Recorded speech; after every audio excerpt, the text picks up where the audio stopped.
कि अगर वो चाहे भी तो ये जो बड़े बड़े क्लेम्स कर रहे हैं इसको पूरा नहीं कर सकते। पहले तो ये जो क्लेम्स कर रहे हैं वही सब इलीगल है। This is complete scam. अरे यही तो उन सब लोगों ने किया जो हमारा देश छोड़ करके भाग गए हैं। पब्लिक से पैसा ले लिया या बैंक से पैसा ले लिया, और जब बैंक आया पैसा वापस मांगने के लिए जो उसका हक है, तो उन्होंने कहा हमारे पास तो नहीं है देने के लिए, वो तो हमने पार्टीज में खर्च कर दिया।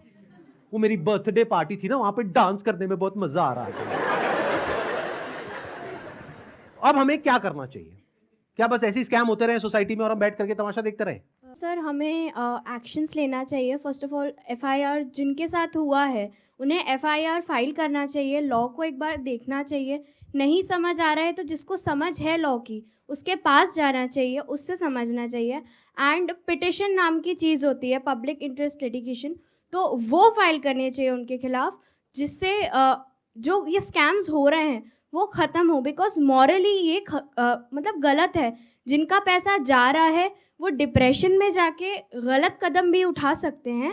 एंड इससे हमारे देश का यूथ ख़त्म होता जा रहा है, जो इस देश को आगे लेके जाएगा। सो जो लीगल एक्शंस हैं वो लेने चाहिए। इस एक्शन को हम दो कैटेगरीज में डिवाइड कर रहे हैं। एक वो जिनके साथ में स्कैम हुआ है, एक वो जिनके साथ में नहीं हुआ है। मान लेते हैं 1 लाख लोग हैं जिनके साथ में स्कैम हुआ है, यानी कि उनका पैसा ये कंपनी मार करके बैठी है और वापस नहीं कर रही है। तो उन्हें क्या करना चाहिए? सबसे पहले जा करके एफआईआर करनी चाहिए। अगर वो पुलिस वाले एफआईआर नहीं करते हैं तो उनको ये सारे सर्कुलर्स दिखाने चाहिए कि भाई आरबीआई ने कहा है, आप ये लिख करके दे दो हमको कि आप एफआईआर नहीं कर सकते इनके अगेंस्ट। तो उन्हें एफआईआर लॉन्च करनी ही पड़ेगी। और अगर इंडिया के अलग अलग पार्ट्स में बहुत सारे लोग इस तरीके से एफआईआर लॉन्च करते हैं, तो जितनी भी हायर अथॉरिटीज हैं लाइक सीबीआई एंड ईडी, वो सब एक्शन में आ जाएंगी। मतलब उनको भी आइडिया लगेगा कि ये कोई छोटा मोटा स्कैम नहीं है, 500 करोड़ का स्कैम है, छोटा अमाउंट नहीं होता है। और ये पैसा किसका है? पब्लिक का है। और पब्लिक में भी एक बार को मान लो किसी 50-60 साल के आदमी का होता तो मुझे इतना दर्द नहीं होता। 18-19 साल के बच्चे का है जिसकी जेब में 50 रुपए नहीं होते हैं। तो पहला क्या है, अगर आपके साथ में ऐसा कुछ हुआ है तो नंबर 1 एफआईआर लॉन्च करो। नंबर 2, अभी तक मैं इसमें डायरेक्टली इन्वॉल्व नहीं था लेकिन अब हो गया हूं, तो अब आप लोग अकेले नहीं है। मेरा एक सिंपल सा प्लान है कि मैं अपने चैनल पर मोनेटाइजेशन ऑन करूंगा। वहां से मेरे पास में कुछ पैसा आएगा। मान लो 2-3 महीने में मेरे पास में 1 करोड़ रुपए आ जाता है। तो इस 1 करोड़ को मैं यूज करूंगा इंडिया की सबसे अच्छी लॉ फर्म को हायर करने के लिए, जो कि इन लोगों को रिप्रेजेंट करेगी जिनके साथ ये स्कैम हुआ है। उसका पैसा कहां से आएगा? मेरे चैनल पे जो एड्स रन होंगी अगले 2-3 महीने तक, वहां से आएगा। अगर उस पैसे की मुझे जरूरत पड़ी तो, अगर उतना पैसा मैं खुद अरेंज कर पाया तो मैं एड्स ऑन नहीं करूंगा। लेकिन अगर मैं अपने बेस पे अरेंज नहीं कर सकता हूं तो मैं एड्स ऑन कर दूंगा। तो तैयार रहना, कल को बोलना मत कि एड्स कहां से ऑन हो गई। जरूरत पड़ी तो मैं 1-2 महीने के लिए एड्स ऑन करूंगा, फिर बंद कर दूंगा जैसे ही मेरे पास में उतना पैसा आ जाएगा जितना उस लॉ फर्म को देना है। फिर वापस से अगर मेरे पास में पैसा खत्म हो गया उनको देने के लिए 6 महीने बाद, फिर से एड्स ऑन कर देंगे।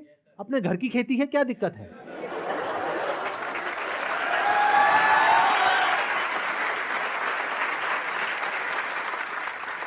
तो अब आप लोगों को क्या करना है, जिनके साथ में स्कैम हुआ है हमको ईमेल करिए।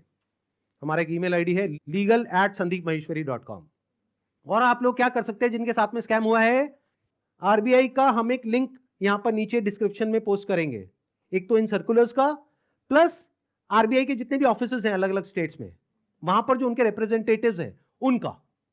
तो आप क्या कर सकते हैं जिनके साथ में ऐसा कुछ हुआ है, एक लेटर लिखिए छोटा सा, उसमें जो भी मन में है इंग्लिश में हिंदी में लिख दीजिए कि आपके साथ में ये हुआ ये हुआ ये हुआ ये हुआ, और आपको अपना पैसा वापस चाहिए लेकिन वो पैसा वापस नहीं कर रहे हैं। और साथ में सारे जो प्रूफ्स हैं, जो भी आपने पेमेंट करी, जो भी आपका रजिस्ट्रेशन नंबर है, वो सब अटैच करिए। इसको पोस्ट करिए, एक आरबीआई में और एक मिनिस्ट्री ऑफ कंज्यूमर अफेयर्स में। अगर ये करते हैं तो क्या होगा? सोचो उनके पास में हजारों लेटर्स पहुंच जाते हैं तो क्या होगा? तो गवर्नमेंट की जो भी सीनियर अथॉरिटीज हैं वो सब एक्शन में आ जाएंगी। अगर आपको बहुत ज्यादा डर लगता है कि पता नहीं क्या हो जाएगा, क्योंकि ये आदमी है तो थोड़ा अजीब। अभी जो कल वीडियो में आया है ये, इसने आकर के एक बार नहीं बार बार मुझे धमकियां दी है, 1 हफ्ते में देखो मैं तुम्हारे साथ क्या करता हूं। भाई तू क्या करेगा? कर ले, अभी कर ले। मैं नहीं डरता भाई, दिखता नहीं है मेरी आंखों के अंदर। मेरे को मत डराने की कोशिश कर बार बार, तू अपनी आंखें दिखा कर।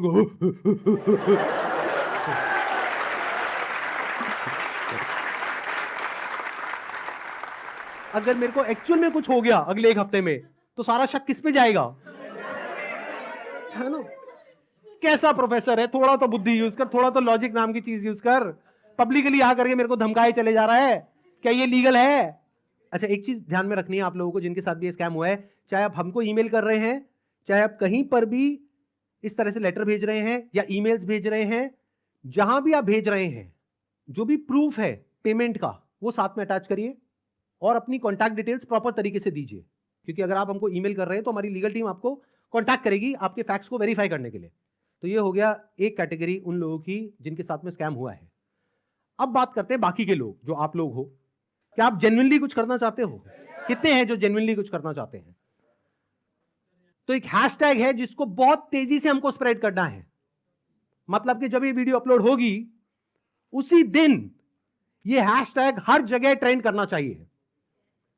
हर यूट्यूब के कमेंट सेक्शन में, ट्विटर पर, इंस्टाग्राम पर, हर जगह इसके बारे में बात होनी चाहिए। उसके पीछे क्या वजह है? क्योंकि जैसे ये वीडियो अपलोड होगी उनको समझ आ जाएगा कि अब उनके लिए सारे दरवाजे बंद हो गए हैं and it is just a matter of time जब उनके अगेंस्ट बहुत बड़े लेवल पर लीगल एक्शन होने वाला है। तो वो क्या करेंगे? वही जो पास्ट में ऐसे सब लोगों ने किया, वो देश छोड़ करके भागेंगे। इसका टाइम नहीं देना है। तो वो कब हो सकता है? जब आरबीआई के जितने भी सोशल मीडिया पेजेस हैं, मिनिस्ट्री ऑफ कंज्यूमर अफेयर्स के जितने भी सोशल मीडिया पेजेस हैं, वहां पर सब जगह ये हैशटैग ट्रेंड कर रहा हो। तो क्या होगा? इमीडिएटली उसके ऊपर एक्शन होगा। तो अब इनको रोकने का क्या तरीका है? एक हैशटैग है, ध्यान से सुन लो इस हैशटैग को, और ये यहां पे आ भी जाएगा नीचे और वीडियो में भी दिख रहा होगा आपको। Hashtag stop Vivek Bindra. रोको इसको भाई।